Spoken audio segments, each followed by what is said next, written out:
equilibria or equilibrium. Ano naman kaya ang ibig sabihin noon? Ano ang naiisip nyo pag sinabi natin na equilibrium? Anyone who's got an idea of what is the meaning of equilibrium? Si Jonah ulit? O yan, sige, Leonard. Ma'am, nasa state of balance po. Ayun. So, meron tayong balance or nasa state of balance.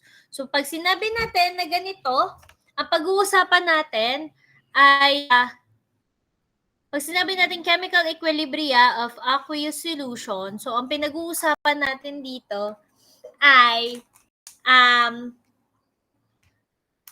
state of balance ng mga solution ng solvent ay tubig. So, puro halos ganon. Ano? So, anong mga example ng mga aqueous solution?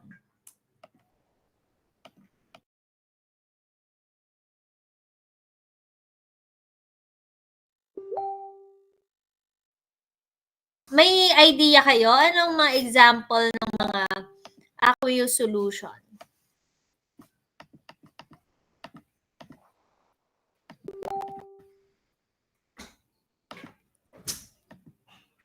O halimbawa, yung lagi natin kinocompute ng mga nakaraang meeting. So, we have hydrochloric acid or diluted na hydrochloric acid. Meron tayong sodium hydroxide or peroxide. So, yon. Basta ang solvent natin or ang diluting medium natin ay tubig. So, yun ay considered as aqueous solution.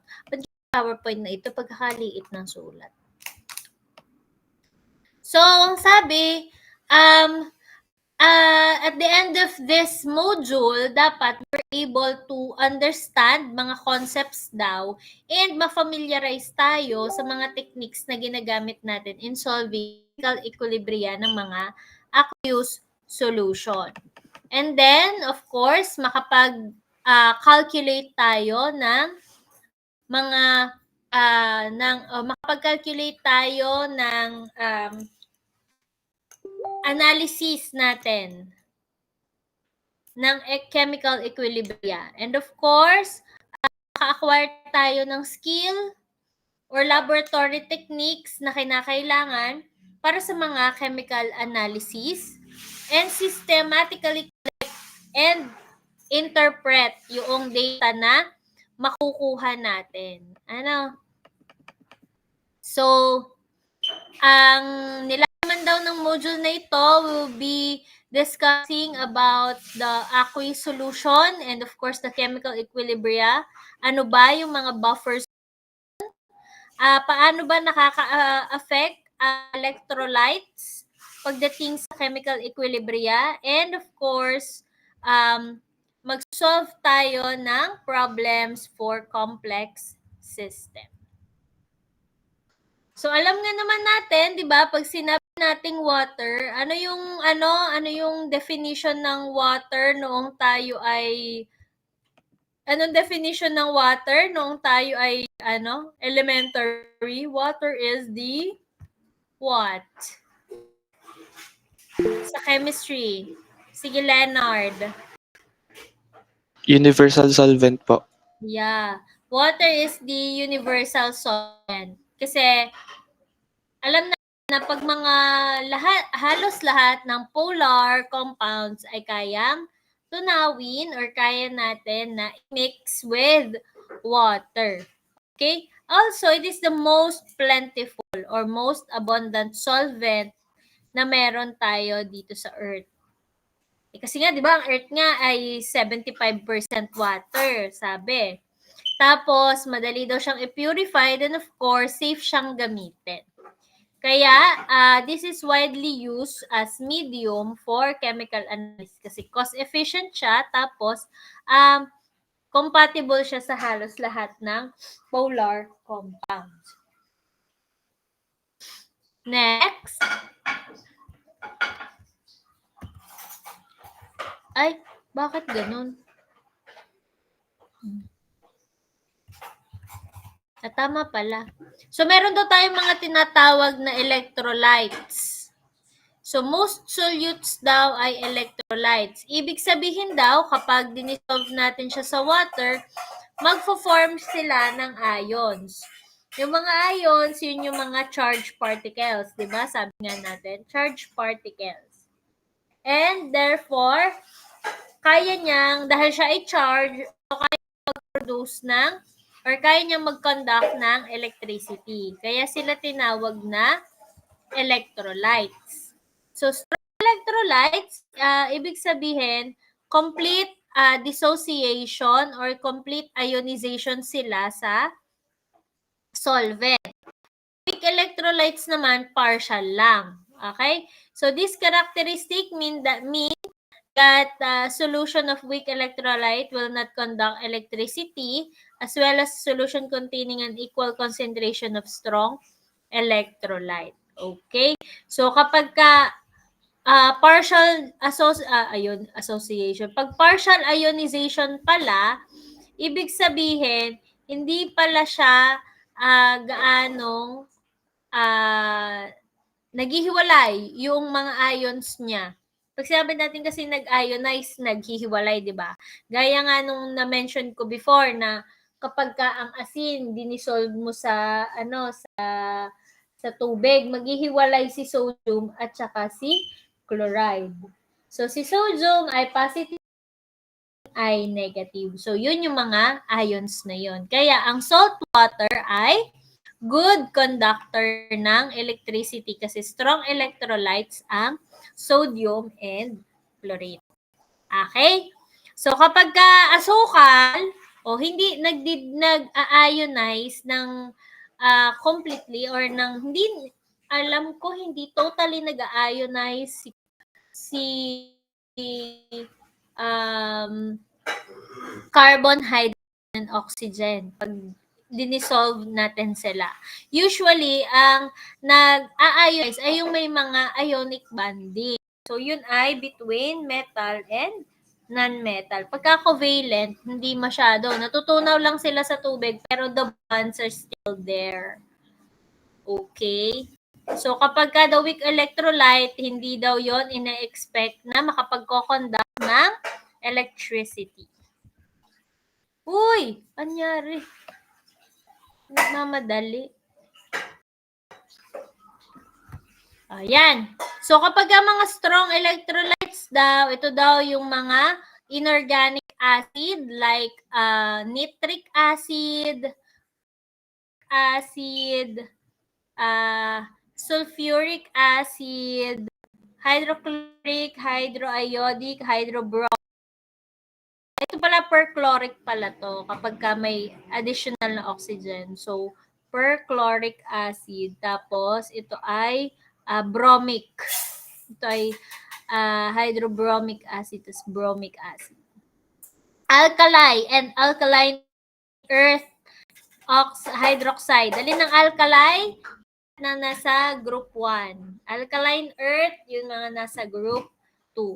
Okay? And then, most salts. So, yun nga, sabi nila daw yung mga strong electrolytes. So, may mga weak tayo na electrolytes. Ito naman daw yung mga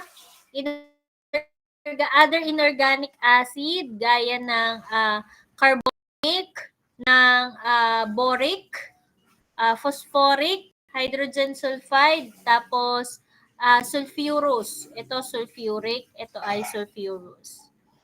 Mga organic acid, mga oxalic, ganyan. So, yun, hindi yun masyadong hindi sila strong electrolytes. Ammonia also and organic bases, weak electrolytes din mga yan.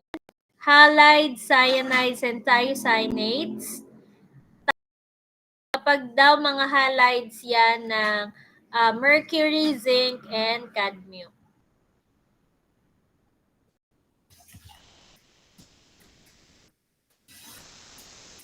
Okay, so definition ng acids and bases. Kasi ito yung mga solution na usually ay aqueous in nature. So, meron tayong mga tinatawag, meron tayong definition ng acid bases according to Bronsted-Lowry. Meron din tayong Arrhenius definition. So, according to Bronsted-Lowry, ano daw ang acid? Ayan na, babasahin nyo na lang. According to Bronsted, J.M. Bronsted and J.M. Lowry. Okay? Ano daw ang definition nila ng acid? At ano ang definition nila ng base? Naka-highlight na. Anyone? Sige nga. Uy, bakit silang dalawa na naman? Other hands. O, sige, Prince. O, go, Prince. According to Bronsted-Lowry theory, an acid is a proton donor and a base is a proton acceptor. Alright. So, ayun. Ito lang ang tatandaan natin sa Bronsted-Lowry concept. Pag sinabing acid, sila ay proton donor. At pag sinabi naman na base, sila ay proton acceptor. Okay? So, sabi, for a molecule to behave as an acid, it must encounter a proton acceptor. Sabay kagat. Ano? So, hindi natin siya define as acid kung hindi naman siya makakapag-donate ng proton. Ayun na nakalagay eh. Kailangan daw ay proton donor.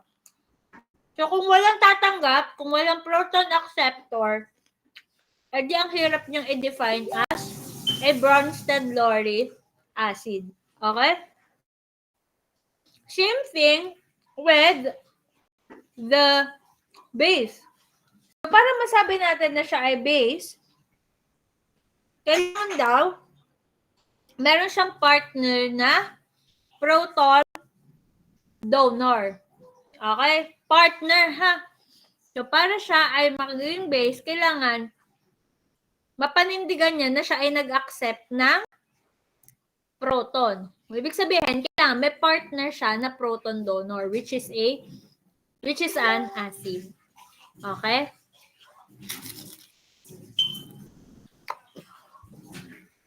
Sorry, nagutom ako.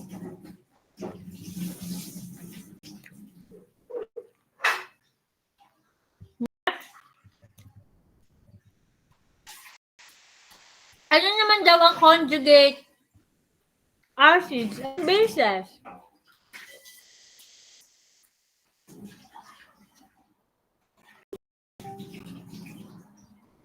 Ano daw pag conjugate?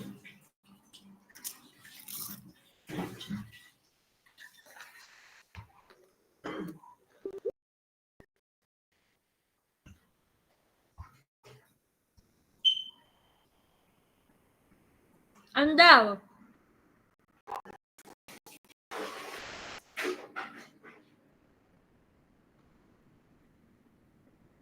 Ano daw? Ano daw kapag ka-conjugate? Conjugate acid and conjugate base.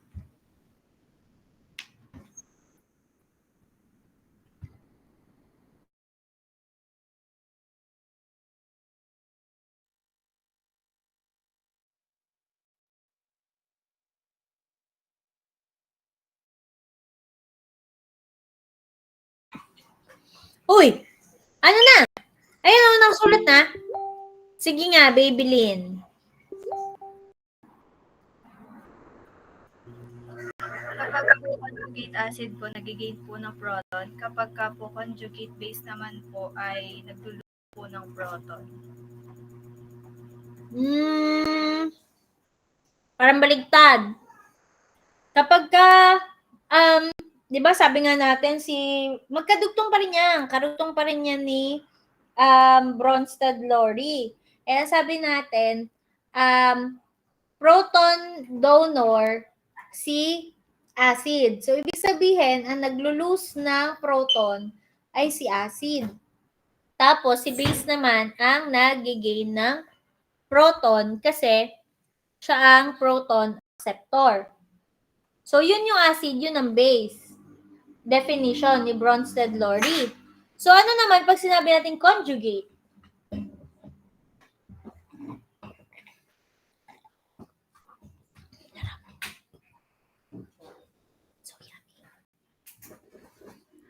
Ano naman daw pag sinabi natin conjugate?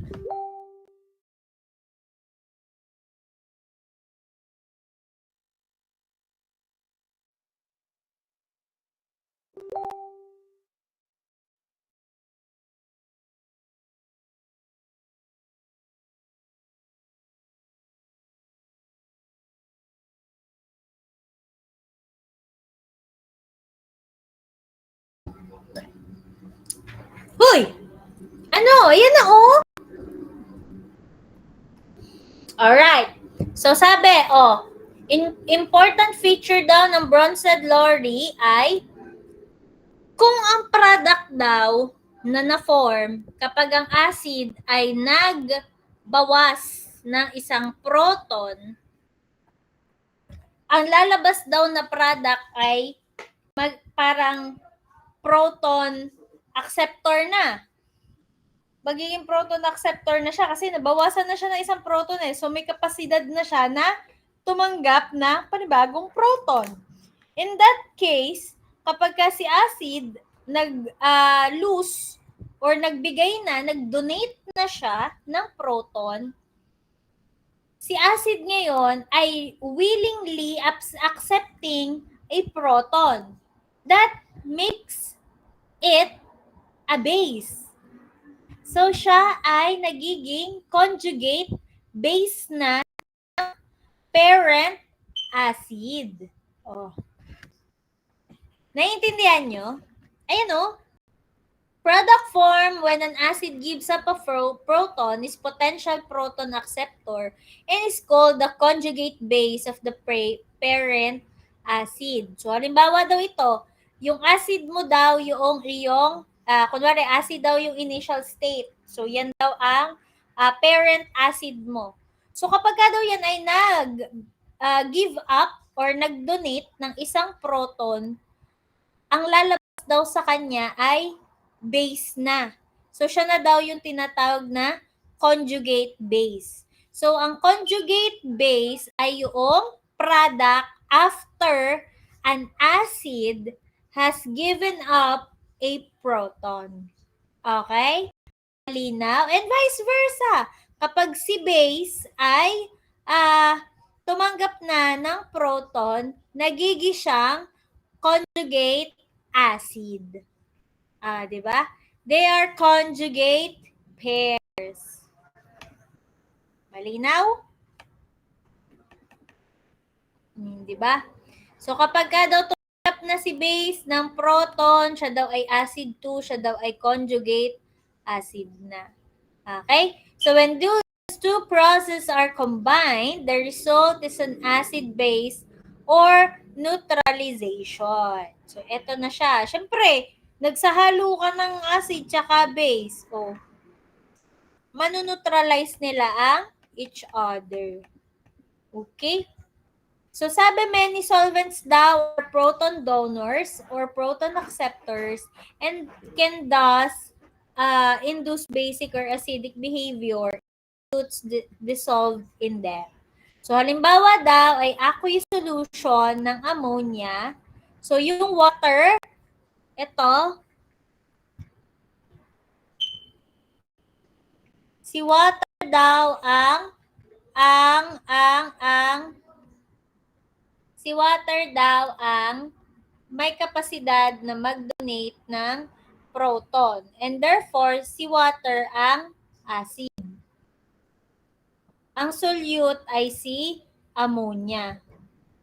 So, kapag mga aqueous solution, sabi nga natin kanina, water is your solvent. So, kapag ito, yung hydrogen na ito ay isinama natin dito. So, si ammonia initially, ang kanyang electronegativity or oxidation state ay nasa 0. So, madadagdagan ka ng proton.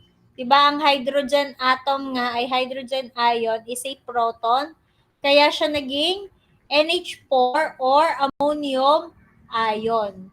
Ammonium ion kasi sobra na siya ng charge. Kasi from 0, nadagdagan siya ng proton. So, nadagdagan siya ng positive 1. Kaya ito ang kanyang charge. Ammonium ion. So, on the other hand, si H2O o si water, nabawasan na isang hydrogen. So, dahil natanggalan siya, so initially ito din ay 0, ang oxidation state. So, dahil nag-lose up siya ng proton, ibig sabihin, mas lamang na yung negative charge sa kanya. Kaya, negative na ang kanyang oxidation state sa product. And therefore, ay ito naman, ang tawag natin sa kanya ay hydroxyl ion.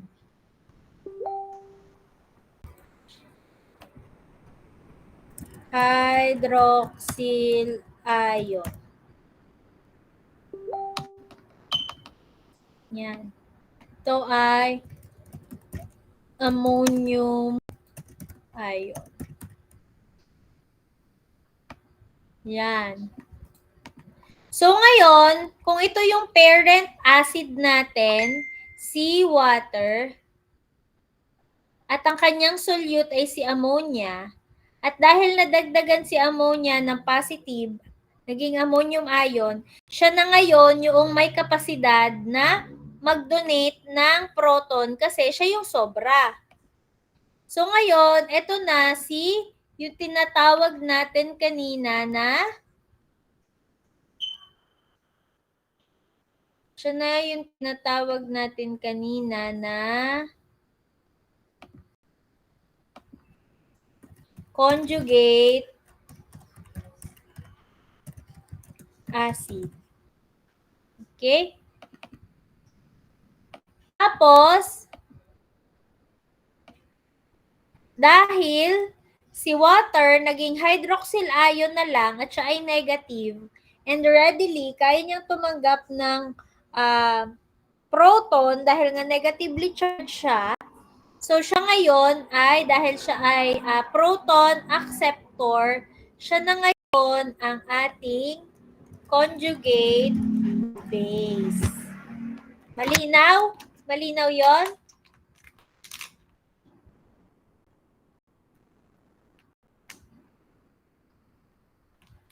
Okay na? Malinaw? Naintindihan nyo? Ayan. Okay. So,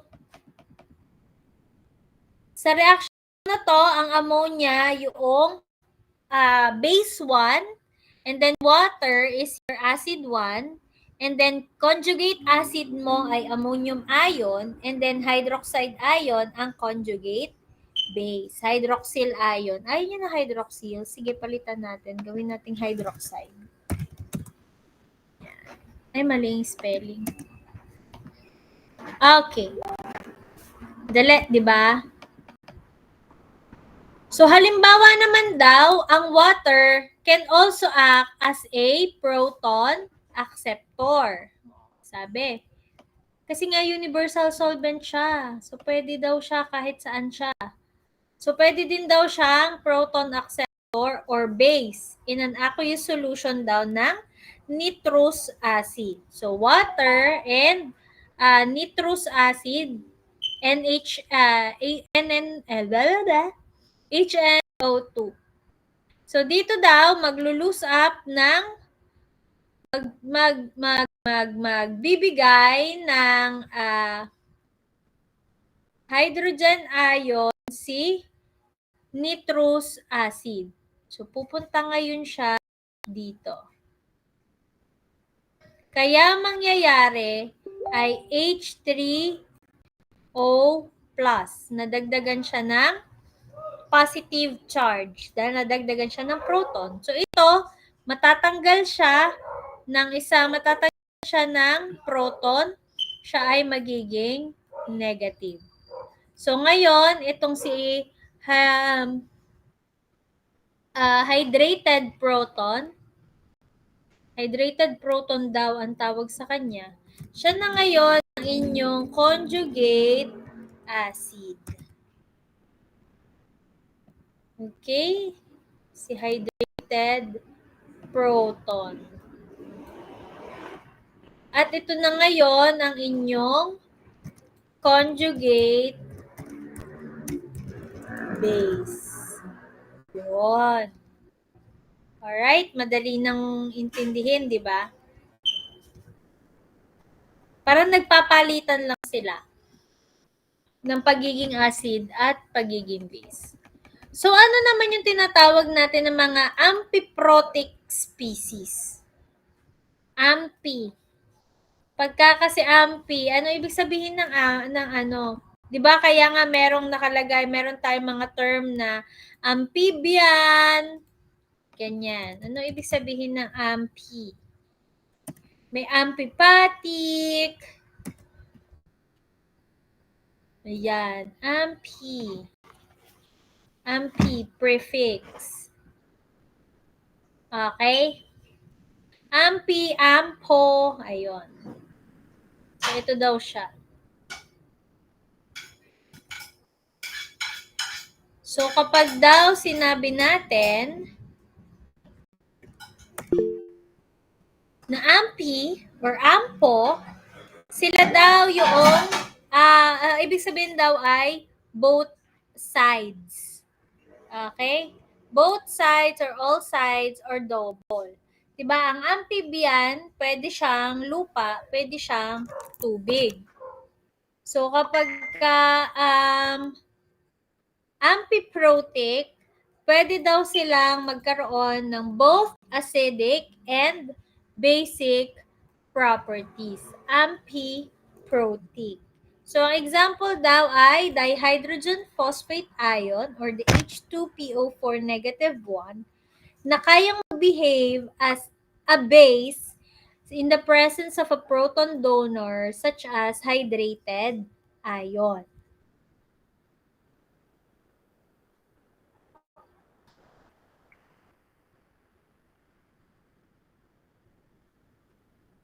Okay? So, halimbawa daw yan. Dito, H2PO4 negative plus hydrated ion. So, yung excess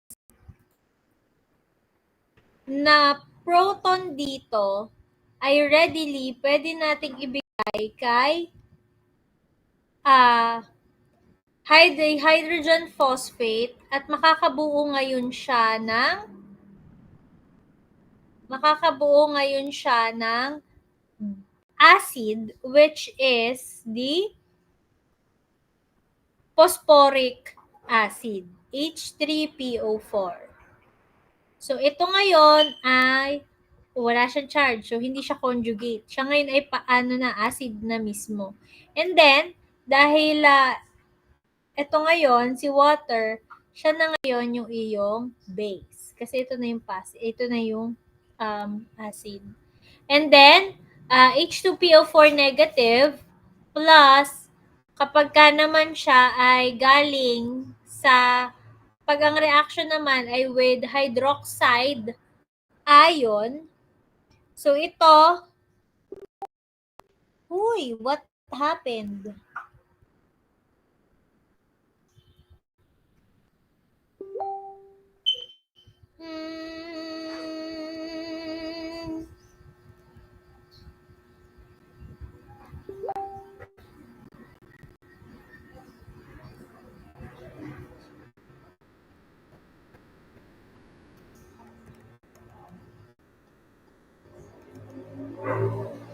Paano yun nangyari?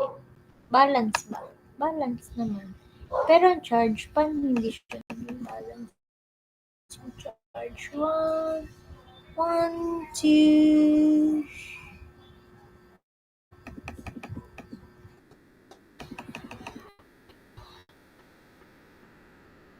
3, 4, 5, 2.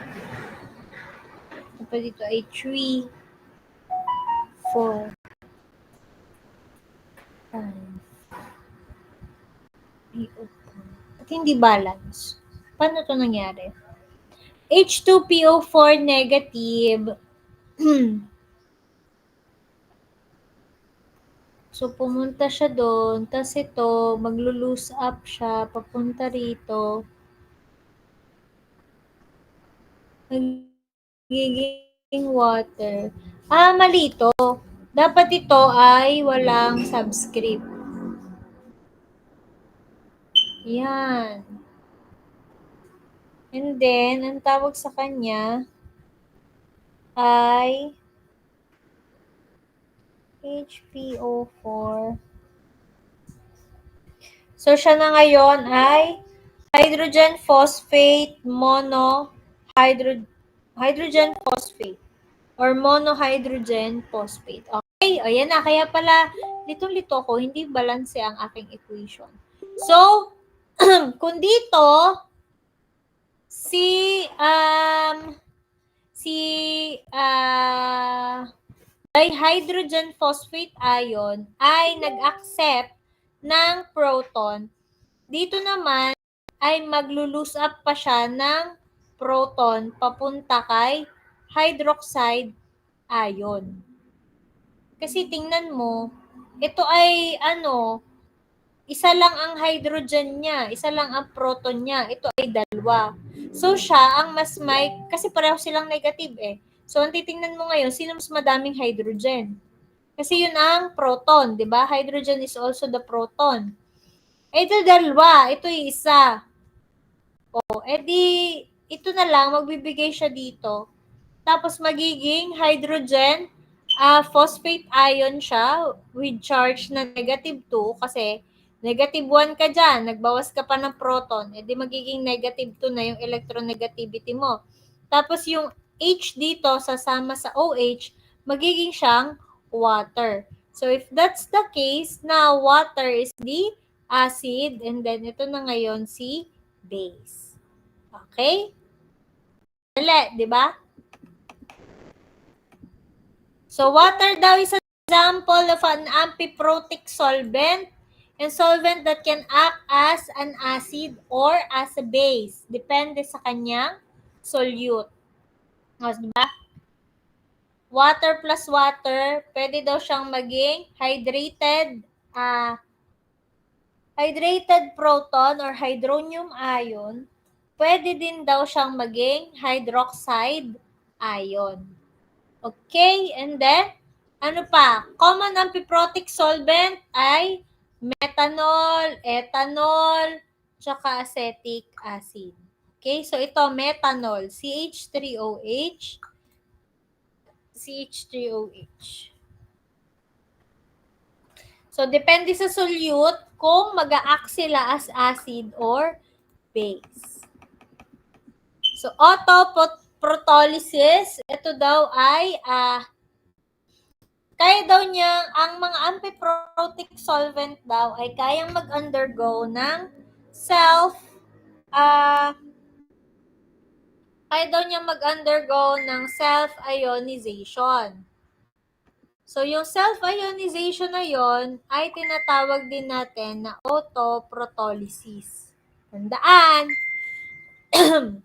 bakit? Para maka-form tayo ng pair of ionic species. And then, autoprotolysis is an example of an acid-base behavior like this equation. Ito yung example natin kanina. Okay?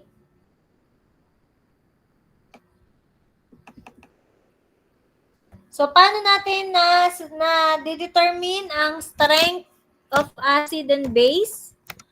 So, sabi, dito daw figure na to nagpapakita ng dissociation reaction of a few common acids in water. So, the first two are strong acids. Ito daw, strong acid daw to. Dahil, nagkaroon daw ng complete dissociation, leaving no undissociated solute molecules sa aqueous solution.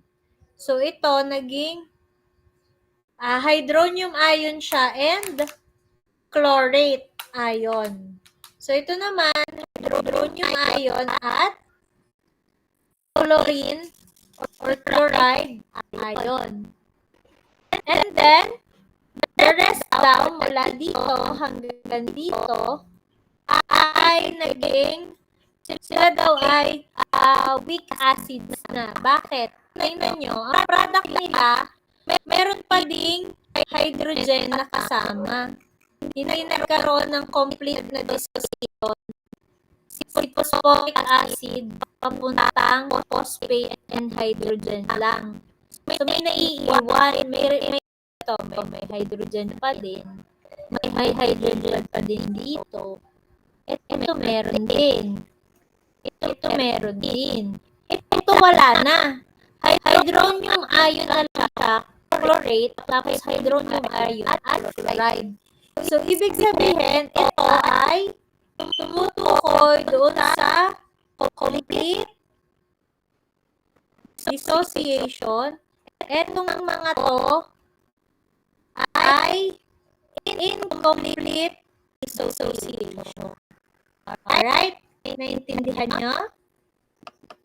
So, kapag ka-incomplete ang dissociation sa water, sila ay weak. Hindi mo pala kaya mag-dissociate. Weak ka pala. Ganon. So, kapag kaya nila mag-ionize, kaya nila mag-autophotolysis, sila yung mga strong. Kasi kaya nila makipaghiwalay. Kaya nila makipaghiwalay sa mga protons. Doon sa kanilang mga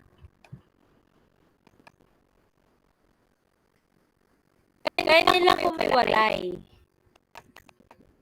Okay? Walang natitirang sama ng loob. Okay? Walang natitirang hydrogen.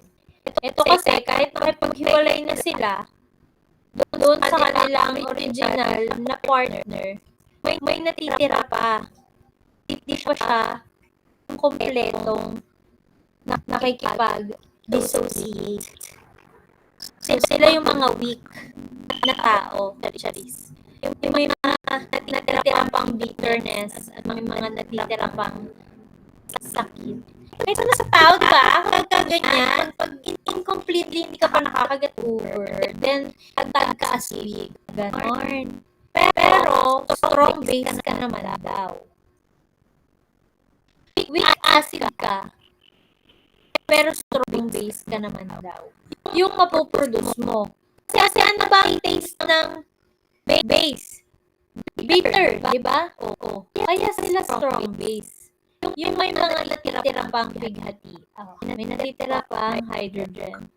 Diba? Sabi sa inyo, ang mga bagay-bagay ay i-relate natin sa lahat para madali nating matandaan. Okay? Proceed na tayo. So, yun ay differentiation pa lang ng acids with bases. So, ito, dito pa lang papasok ang equilibrium or the balance. Okay? So, ano ba ang kinukwento nito sa atin? Then, the reactions daw na ginagamit sa analytical chemistry never result in the complete conversion ng reactants to products. Yan. So, hindi naman perfect talaga yung reaction na hindi perfect yung reaction na full or 100% conversion. Kahit naman sa planta, hindi naman talaga laging 100% ang yield. So instead, they proceed to a state of chemical equilibrium in which the ratio daw of concentration ng reactants and products is constant. So equilibrium, constant expressions, algebraic equations that describe the concentration relationship among reactants and products at equilibrium. Among other things, ang equilibrium constant expressions daw ang giveaway natin to calculate error and analysis na nanggagaling sa quantity of unreacted analyte that remains when equilibrium has been reached. Okay, so yun yung kanyang application. No? Equilibrium constant, ginagamit natin siya parang correction factor kapag hindi fully react yung ating mga analyte. Okay. So in chemical equilibrium, ang sinusunod lang natin ay, tatandaan nyo, sila Chatelier. The Chatelier principle na nagsasabi na ang position of chemical equilibrium moves in a direction that tends to relieve the effect of the applied stress. Narinig nyo na yan, ba, sa mechanics? The Chatelier. So, halimbawa daw, an increase in the temperature of the system alters the concentration relationship in a direction that tends to absorb heat, and an increase in pressure favors those participants that occupy a smaller total volume.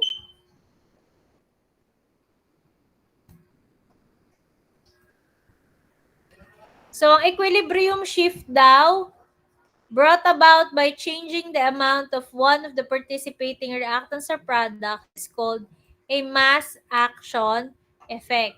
Kasi bakit nagdagdag ka ng amount sa participating reactant or product mo. So, nagdagdag ka ng mass. So, mass action effect. Theoretical and experimental studies of reacting systems on the molecular level show that the reaction among the participating species continue even after equilibrium is achieved. Ratio ng reactants and products ay nagiging constant dahil ang rate of forward and reverse reaction ay pareho lang. So in other words, ang chemical equilibrium daw is a dynamic state in which the rates of forward and reverse reactions are similar. Okay? Yan. So, halimbawa daw ay meron tayong generalized equation na ganito. So, given tayo ng small w moles ng big W na species, small x moles ng big X species as reactant. Ito yung mga reactants mo. And then, makaka-yield ka ng product na Y moles or small letter Y moles ng big Y species. And then, small letter Z moles ng Z species. So, lahat ng capital letters daw ay ito yung formula ng participating chemical reactants and products natin. And yung mga lowercase letters naman daw ay yung coefficient or yung number of moles para mabalance yung ating equation. So, the equation says that W moles ng W reacting with X moles of X forming Y moles of Y and Z moles of Z. So, ang equilibrium constant expression natin ay ito. So, tatandaan nyo yan, ha? Paano yan? Product over reactant. Product over reactant. Mga product mo, yan, concentration, bali yan ay concentration ng Y, concentration ng Z, raised to ilang moles or ano ang coefficient ng Y at coefficient ng Z over concentration ng W raised to coefficient niya times concentration ng X raised to coefficient niya para ma-calculate natin ang equilibrium constant. So, it's product over reactant. Okay?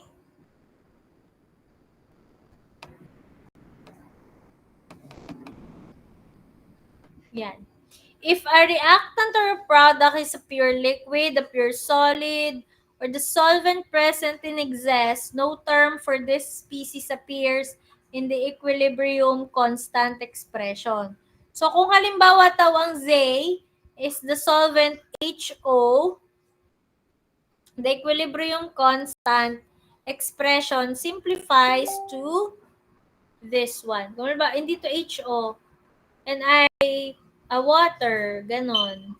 So, kung yun daw ay pure substance, hindi natin siya isinasama sa ating equilibrium constant. So, kung ano na lang yung matitira, yun na lang yung ating i-compute. Okay? And then, tatandaan natin na ang K, or the equilibrium constant, ay temperature-dependent numerical quantity. And by convection, the concentration of the product as the equation is written are always placed in the numerator, sabi nga natin, and ang reactants naman daw ay in the denominator.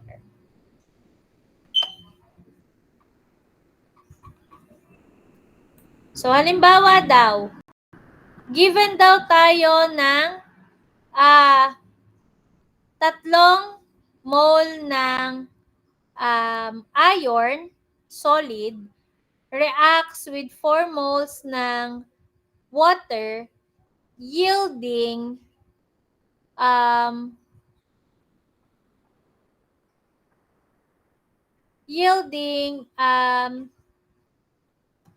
tawag dyan, ferric oxide na solid plus 4 na moles ng hydrogen gas.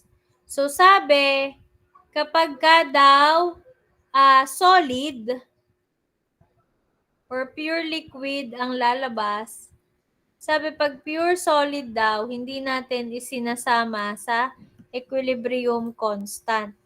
Kaya, ang ginamit na lang ay itong hydrogen gas product raised to 4 ang kanyang coefficient, over water raised to 4 dahil 4 din ang kanyang coefficient. Okay? So, ito daw, ang equilibrium constant K sub C for the concentration, equilibrium constant for the reaction 2NOCl na gas will yield 2 NO na gas plus chlorine gas. So, given na siya.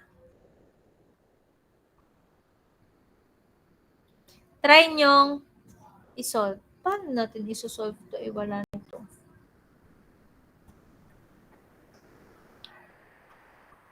Dapat may given na concentration. Parang mali naman.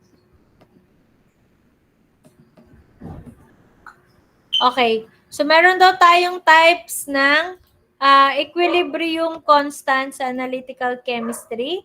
So, halimbawa ay dissociation of water, ion product constant. So, ito daw siya, Kw. So, hydronium ion over times hydroxyl ion. So, wala siyang denominator kasi ang water daw ay pure substance. Tama ba? Then, heterogeneous equilibrium between a slightly soluble substance and its ion in a saturated solution. So, KSP. Okay? So, ito naman daw ay, kunwari, barium sulfate will yield barium ion and sulfate ion. So, dahil siya ay nag-dissociate lang, wala siyang, tapos ito ay solid, wala siyang denominator. Okay? Dissociation of acid or base. So, K sub A kung acid, K sub B kung base. So, hydronium ion times, ano ba to? Si ethano weight, something like that. Acetate yan pala. Acetate ion over, then ito ay water, di ba kapag pure liquid daw, hindi daw natin sinasali. So, over lang siya sa acetic acid. Okay? So, kung ito naman daw, acetate plus water is equal to hydroxide ion plus acetic acid. And then, product over reactant lang ulit. Kung base to, pinag-usapan kanina acid. So, base ang pinag-usapan natin, nasa taas ang base. Ito kasi acid to, di ba? Ito base. So, hydroxide ion times concentration natin ng acetic acid over acetate ion. So, meron din daw na equilibrium constant for formation ng substance or formation ng complex ion. Halimbawa ito, nickel. Tapos, nag-react siya with a cyanide ion forming nickel cyanide. So, product over reactant. Oxidation reduction equilibrium. So, oxidation reduction, di ba siya ay redox reaction? So, manganate plus iron ion or ferric ion plus hydrogen plus proton using manganese, iron, and water. So, product, hindi natin sasama ang water ulit. So, manganese and iron over reactant natin, manganate ion and hydrogen ion and iron ion or ferric ion. Okay? Tapos, distribution equilibrium for a solute between immiscible solvent. Kung immiscible naman daw. So, meron daw tayo kunwaring aqueous solution ng iodine. Tapos, pwede daw siyang maging aqueous, maging organic solution ng iodine. So, ito naman yung kanyang magiging chemical equilibrium formula. So, product over reactant. Diba madali lang? Sa product over reactant. So, applying the ion product constant for water. Aqueous solution contains small concentration of hydronium and hydroxide ions as a result of a dissociation reaction. So, ito daw. Ito yung balance equation ng dissociation ng water. So, 2 mole daw ng water will yield hydronium or hydrated proton plus hydroxide ion. And then, equilibrium constant para sa equation na to, sabi nga natin is product over reactant. So, meron tayong H3O plus times OH ion. So, wala siyang exponent kasi wala naman siyang coefficient. So, dito, over water raised to second power or raised to 2. Okay? So, pag ginamitan natin siya ng cross multiplication, K times H2O squared equals KW. Ito yung KW, di ba? Ito, equals KW, which is hydronium ion times hydroxyl ion. Where the new constant KW is given a special name, the iron product constant for water. Okay? So, Kw is your ion product constant for water. Kapag K, siya ay equilibrium constant. Parang dinerive lang kung saan to nanggaling.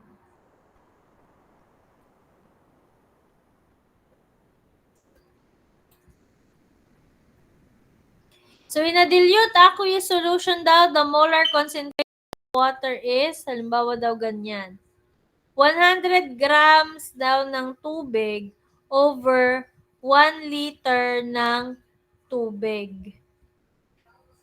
Ang saya, no? Kakatuwa naman ito. Tubig sa tubig. Basta 1,000 gram or 1 kilogram ng tubig sa 1 litrong tubig. So, yun ay galing sa density din. Kilogram per liter. Gram per ml. O, tama. Tapos, i-divide natin dahil 'di ba ang molarity, molar ay kailangan naka-mole per liter. So, si 1,000 grams ng tubig divided by 18 grams per 1 mole ng water, makakancel natin ang grams, then we'll get 55.6 molar. So, yan daw ang molar concentration ng water sa aqueous solution. Tatandaan. So, halimbawa daw, meron tayong 0.1 mole ng hydrochloric acid in 1 liter of water. The presence of this acid will shift the equilibrium to the left. Originally, however, there was only 10 to the negative 7 mole per liter ng hydroxide to consume the added protons. Therefore, even if all the hydroxide ions are converted to HO, the water concentration will increase to only, ito lang daw. So, kung kunwari daw ay nag-dissolve tayo ng 0.1 mole ng hydrochloric acid sa 1 litro ng tubig. Ano daw siya? Maglilin to the left ng equation, yung ating equilibrium. So, mas favorable siya sa reactant. Kasi, maliit lang yung concentration natin ng hydroxide ion para makapag-react sa lahat ng added na proton. Di ba ito, mag-a-add ka ng proton nito, ito hydrochloric acid, di ba? Tapos, kahit daw lahat ng OH ay ma-convert natin to HO or H2O, the water concentration will increase to only konti lang. So, mananatiling 55.6 molars pa rin yung concentration ng water kung 0.1 mole lang naman ng hydrochloric acid ang i-dissolve natin sa kanya. Okay? Pinapakita lang, parang nagdi-derive lang dyan. So, the percent change in water concentration is 10 to the negative 7 over yung original niyang concentration. The 55.6 molar is times 100%, then we'll get 2 times 10 to the negative 7%. And then, ang magiging Kw is 1 times 10 to the negative 14 at 25 degrees Celsius.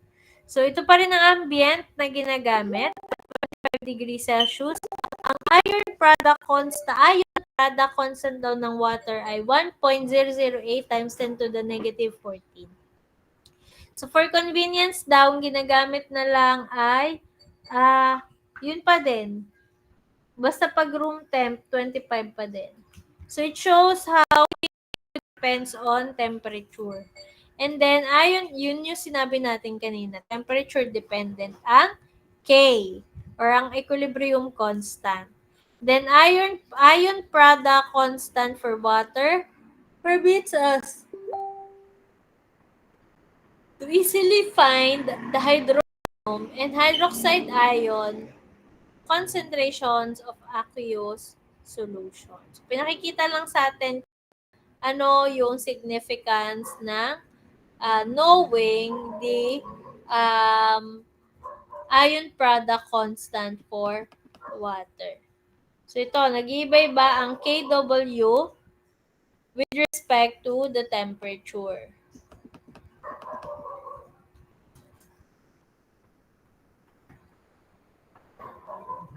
Okay? So, sa next, bibitin kasi tayo eh. Sa next meeting, we will be continuing to discuss solubility product constants naman. Kasi kanina equilibrium constant, tapos mga same pa rin, chemical equilibrium pa rin to, pero nakadepende na siya sa solubility. Kanina kasi is ion product constant. So, yun ay nakadepende sa hydronium ion at hydroxide ion ng tubig. So, ito naman ay in terms of the solubility ng mga solute.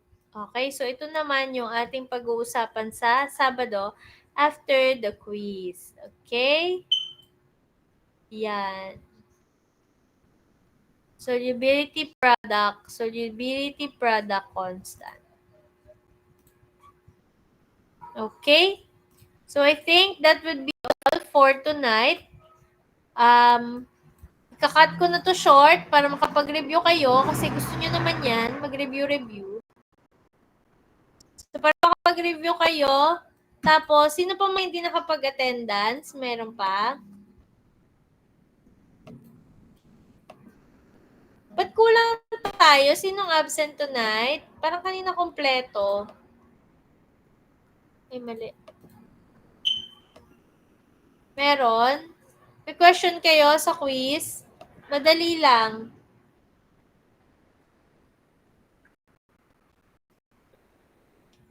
Madali lang kung talagang kayo ay nakikinig ng lesson.